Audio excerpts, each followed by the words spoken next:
retort. I'm not worried, I'll follow reward. You pop my head open like a gun. And pop his head open like a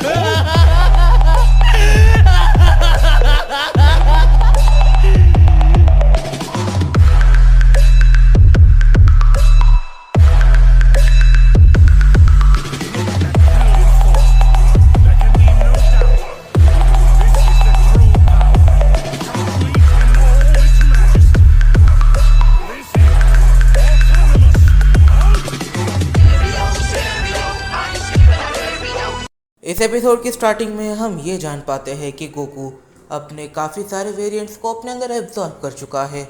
वो strength के एक ऐसे level पर पहुंच चुका है जहां पर पहुंचना ये नेक्स्ट टू इम्पॉसिबल है, और अब वो अपने काफ़ी ज़्यादा स्ट्रॉन्ग वेरिएंट की तरफ निकल रहा था। इस पॉइंट पर गोकू एकदम से एक टाइमलाइन में रुकता है क्योंकि उसे एक एनर्जी की सेंस होती है। ये एनर्जी की उसके ही एक वेरिएंट की है, पर यहाँ पर काफ़ी ज़्यादा अजीब बात यह है कि जिस मेटावर्सल लाइन के अंदर वो है, उस मेटावर्सल लाइन में उसका कोई भी वेरिएंट एग्जिस्ट नहीं करता। पर तभी गोकू का एनकाउंटर अपने एक वेरिएंट से होता है और इस वेरिएंट ने पूरी तरीके से काले कपड़े पहने हुए थे। गोकू इस पॉइंट पर कहता है, एक मिनट, तुम कहीं वो तो नहीं जो मैं होने का ढोंग करता हूँ। और यहाँ पर वो जो वेरिएंट है वो कहता है, तुम बिल्कुल सही कह रहे हो। इस पॉइंट पर जो गोकू है वो एकदम से सोच में पड़ जाता है कि आखिर ये हुआ क्या, और तब वो एकदम से कहता है, एक मिनट, मैं जानता हूँ तुम्हारे पास बस एक ही पावर है, और वो पावर ये है अपनी इमेजिनेशन को रियलिटी में बदलने की। तुम्हारे पास बस यही एक पावर है। इस पॉइंट पर इन दोनों में से कोई भी पहला मूव नहीं खेलना चाहता। इस वजह से दोनों ही एक जगह पर खड़े रहकर बस एक दूसरे की आंखों में देख रहे थे। इस पॉइंट पर गोकू का वेरिएंट रियलाइज करता है कि गोकू पहले मूव नहीं खेलेगा। इस वजह से यहाँ पर रुकना टोटल टाइम वेस्ट होने वाला था, तो वो खुद ही वहाँ से चले जाता है।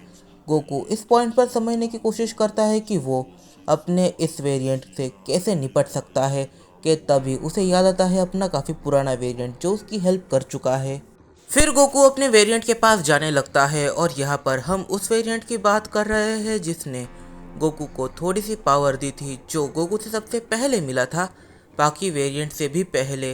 गोकू जितना दूर से यहाँ पर आया था, गोकू उसी स्पीड से वापस जाने लगता है, और इस बार वो अपनी एनर्जी को काफ़ी ज़्यादा कंप्रेस कर लेता है, जिससे कि गोकू का ग्रैंडसन उसे बिल्कुल भी सेंस नहीं कर पाता। यहाँ पर किसी को भी कोई भी आइडिया नहीं है।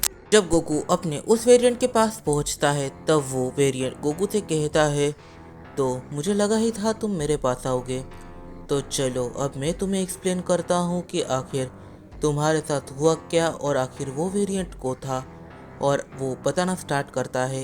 ये जो मेटावर्सल लाइन्स है, ये मेटावर्सल लाइन किसी एक टाइमलाइन के अराउंड या फिर किसी एक फ्रेंचाइजी के अराउंड नहीं घूमती। यहाँ पर काफ़ी सारे डिफरेंट टाइमलाइंस है, काफ़ी सारी डिफरेंट फ्रेंचाइजीज है, और हाँ, हर एक फ्रेंचाइजी में स्टोरी अलग अलग है। ना जाने किस फ्रेंचाइजी में मे बी तुम्हारा जन्म भी नहीं हुआ होगा, प्लैनेट वेजिटा एग्जिस्ट भी नहीं करता, मे बी वहाँ के गॉड्स अलग हो, वहाँ के बीइंग्स अलग हो, हर किसी का पावर लेवल काफ़ी बड़ा गैप आता है। फिज़िक्स के नियम ये हद से ज़्यादा अलग है। अगर मैं तुम्हें सच बात बताऊँ तो फिर काफ़ी सारे ऐसे गॉड्स हैं जो इसके बारे में आइडिया रखते हैं, पर किसी को भी इनके बारे में ज़्यादा नॉलेज नहीं है। पर जो एक बारी बस इन अलग अलग फ्रेंचाइजीज को विजिट कर ले, वो अपने आप में काफ़ी सारे पावर्स को गेन कर लेता है। इस पॉइंट पे गोकू को एकदम से सवाल आता है कि जितना बुक के अंदर लिखा हुआ था, ये उससे काफ़ी सारी अलग चीज़ें जानता है। वो इस पॉइंट पे क्वेश्चन करता है कि तुम ये सब कैसे जानते हो। इस पॉइंट पर गोकू का वेरिएंट एक गहरी सांस लेता है और कहता है, अगर तुम्हें पता होगा तो फिर मैं सीरियसली सेकेंड ओल्डेस्ट टाइमलाइन हूँ, और अगर मैं यहाँ पर अपनी नॉलेज को बताऊँ तो फिर जो जो चीज़ें पास्ट में हुई है, सारी ही चीज़ों को मैं देख चुका हूँ। गोकू का वेरिएंट आके ये बताता है कि तुम्हें अगर स्पेशल पावर्स को अचीव करना है तो फिर तुम्हें कुछ अलग फ्रेंचाइजीज को विजिट करना होगा, और उन्हें विजिट करने के बाद तुम्हें जब थोड़ा बहुत नॉलेज आ जाएगा, तब तुम उन पावर्स को पूरी तरीके से अचीव कर सकते हो। और इस पॉइंट पर वो सुपीरियर टाइमलाइन कौन सी होगी ये मैं तुम्हें नहीं बता सकता।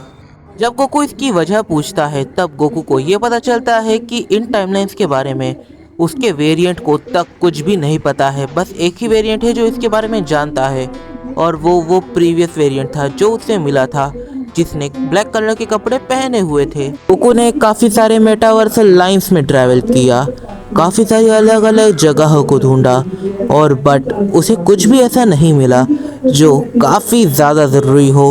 वो एक पॉइंट के लिए सोचने लग गया था कि उसके वेरिएंट को कुछ भी नहीं पता और उसने बस झूठ बोला है। कि तभी गोकू अपनी सबसे पहली फ्रेंचाइजी में आ जाता है और ये जो फ्रेंचाइजी है इसके अंदर हम देखते हैं एक लड़की को। वो कहती है, सेंसे आखिर यहाँ पर क्या काम है, आपने मुझे यहाँ क्यों लाया है।